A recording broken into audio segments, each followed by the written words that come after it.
ഉത്രാടം തിരുനാൾ തമ്പുരാൻ വളരെ കാലം ബാംഗ്ലൂരാണല്ലോ താമസിച്ചിരുന്നത്.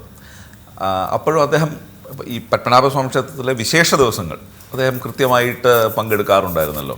ഉണ്ടായിരുന്നു. മാസത്തിലൊരിക്കൽ തൊഴാനും വരും, പത്മനാഭസ്വാമിയെ തൊഴാൻ വരും. പിന്നെ എല്ലാ വിശേഷ ദിവസങ്ങളും അമ്പലത്തിൻ്റെയും അല്ലാത്തതും എല്ലാ കുടുംബത്തിലെയും എല്ലാ വിശേഷ ദിവസങ്ങളിലും എത്തും. പിന്നെ കാർ ഓട്ടിക്കുന്ന അമ്മാവൻ വലിയൊരു അമ്പമായിരുന്നു. വലിയൊരു വളരെ വൃത്തിയായിട്ട് കാർ ഓട്ടിക്കുകയും ചെയ്യും.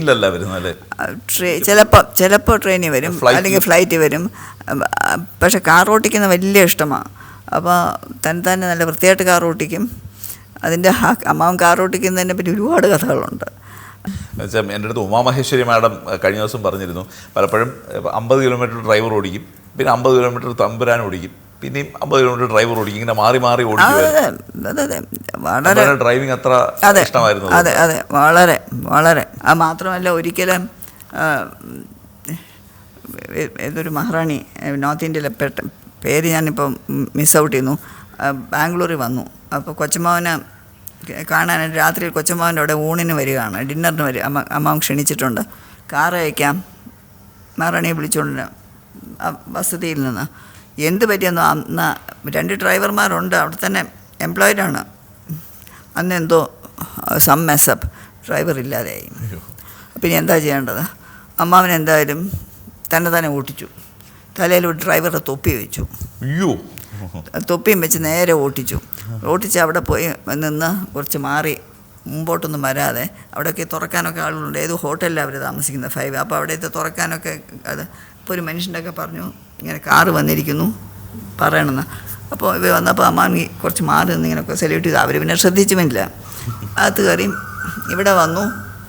ഇറങ്ങിയപ്പോൾ അമ്മാവൻ നേരത്തെ പറഞ്ഞിട്ടുണ്ട്, സെക്രട്ടറി ആരൊക്കെ ഉണ്ട്. അമ്മാവൻ തന്നെ വന്ന് സ്വീകരിക്കേണ്ടതാണ്, പക്ഷേ ഒരു നിവൃത്തിയുമില്ല, ഈ തൊപ്പിയും വെച്ചുകൊണ്ടിരിക്കുക. അപ്പോൾ അത് നിവൃത്തിയില്ലല്ലോ. അതുകൊണ്ട് സ്വീകരിച്ച് അകത്ത് കൊണ്ടുവന്ന് ഇരുത്തണം എന്ന് പറഞ്ഞു. ചിലപ്പോൾ ഇനി അമ്മച്ചി ഉണ്ടായിരുന്നോ എന്ന് എനിക്കറിഞ്ഞു, ചിലപ്പോൾ അമ്മച്ചി ഉണ്ടായിരുന്നിരിക്കാം. എന്നിട്ട് അമ്മാവൻ ഓടി പുറകെ കൂടെ പോയി തൊപ്പി മാത്രം മാറ്റിയാൽ മതിയല്ലോ. തൊപ്പി വലിച്ചെറിഞ്ഞിട്ട് അമ്മാവൻ ഓടി വന്നു. സോറി യോ ഹൈനസ് ഒക്കെ പറഞ്ഞ്. പിന്നെ തിരിച്ചു കൊണ്ടേ വിടണ്ടേ.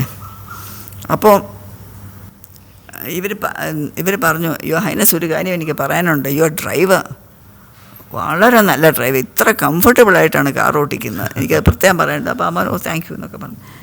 അങ്ങനെയൊക്കെ ഇരുന്നു. പിന്നെ തിരിച്ചു പോകുമ്പോൾ ഇതേ സംഭവമാണ് തിരിച്ച്. അപ്പോൾ അമ്മാവൻ എന്ത് പറഞ്ഞു എന്ന് എനിക്കറിയാൻ. ഇവരിറങ്ങുന്ന മുമ്പ് അമ്മാവൻ എങ്ങനെ ഡിസപ്പിയർ ചെയ്യുന്നത്, ഇറ്റ്സ് നോട്ട് കേർട്ടിയസ്. അപ്പോൾ എന്ത് ചെയ്തു എന്ന് അതെനിക്കറിയാൻ വയ്യ. എന്തായാലും തൊപ്പിയെല്ലാം വെച്ച് തിരിച്ചു വന്നു കൊണ്ടുപോകാനായിട്ട്. അപ്പോൾ മഹാറാണിക്ക് മനസ്സിലായില്ലേ? ശ്രദ്ധിക്കുന്നില്ലല്ലോ. പക്ഷെ കാറിൽ കയറിയപ്പോൾ നല്ല വൃത്തിയായിട്ട് ഓട്ടിച്ചു എന്ന് പറഞ്ഞില്ലേ. അപ്പോൾ ഷീ കോംപ്ലിമെൻറ്റിന് ഇനി ടിപ്പ് കൊടുക്കാൻ നോക്കിയോന്ന് എനിക്കറിഞ്ഞൂടാ, അതെനിക്കറിഞ്ഞൂടാ. അപ്പം ഷീ കോംപ്ലിമെൻറ്റിന് ഈ മനസ്സിന് വളരെ അപ്പോഴവർക്കൊരു സംശയം. വളരെ ഈ മനുഷ്യനൊന്നും മിണ്ടുന്നില്ല, ഡ്രൈവർ മിണ്ടുന്നില്ല, നോക്കുന്നുമില്ല, ഒറ്റ ശബ്ദം ഇങ്ങനെ ആക്കുന്നതല്ലാതെ. പെട്ടെന്ന് അവർക്കൊരു സംശയം. അവർ ചോദിച്ചു, are you really the driver എന്ന്, or am I thinking right, what I am thinking is it right? അപ്പോൾ പിന്നെ cat was out of the bag. അത് പിന്നെ അമ്മാവൻ തൊപ്പി മാറ്റി. അപ്പോൾ അവർ പറഞ്ഞു, എന്തിനാണ് ഇതിങ്ങനെയൊക്കെ ചെയ്യാൻ പോയത്, എങ്ങനെ വേണമായിരുന്നോ യോ highness, why should you have done it എന്നൊക്കെ പറഞ്ഞാൽ അങ്ങനെ പിന്നെ അങ്ങ് ചിരിച്ച് വെച്ച് അങ്ങനെ. അമ്മാവൻ്റെ കാർ ഓട്ടിക്കെല്ലാം ഒരുപാട് കഥകളുണ്ട്, ഒരുപാട്, ഒന്നല്ല.